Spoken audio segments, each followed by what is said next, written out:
ಎಲ್ಲರಿಗೂ ಸ್ವಾಗತ. ಇವತ್ತು ನಾನು ಒಂದು ಆರೋಗ್ಯಕರವಾದ ತಿಂಡಿ ಹೇಗೆ ಮಾಡೋದು ಅಂತ ತೋರಿಸ್ಕೊಡ್ತಾ ಇದ್ದೇನೆ.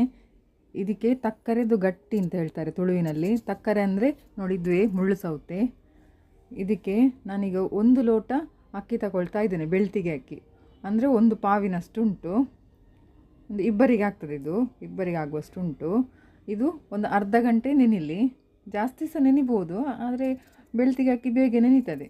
ಈಗ ಇದನ್ನು ಎಲ್ಲ ಕ್ಲೀನ್ ಮಾಡಿ ತೊಳೆದು ಮಿಕ್ಸಿ ಜಾರಿಗೆ ಹಾಕುವ. ನಂತರ ಇದರ ಜೊತೆಗೆ ಒಂದು 3/4 ಲೋಟದಷ್ಟು, ಅಂದರೆ ಎಷ್ಟು ಅಕ್ಕಿ ತಗೊಂಡಿದ್ದೆವೋ ಅಷ್ಟು ಸಹ ಹಾಕ್ಬೋದು. ಸರಿ ಪ್ರಮಾಣದಲ್ಲಿ ಹಾಕ್ಬೋದು, ಏನಾಗೋದಿಲ್ಲ, ಟೇಸ್ಟ್ ಆಗ್ತದೆ. ನಾನೀಗ ಒಂದು 3/4 ಲೋಟದಷ್ಟು ತೆಂಗಿನಕಾಯಿ ತುರಿಯನ್ನು ತಗೊಂಡಿದ್ದೇನೆ. ಈಗ ಅದನ್ನು ಸಹ ಮಿಕ್ಸಿಗೆ ಹಾಕೋದು ಒಟ್ಟಿಗೆ ಅರಿಲಿಕ್ಕೆ.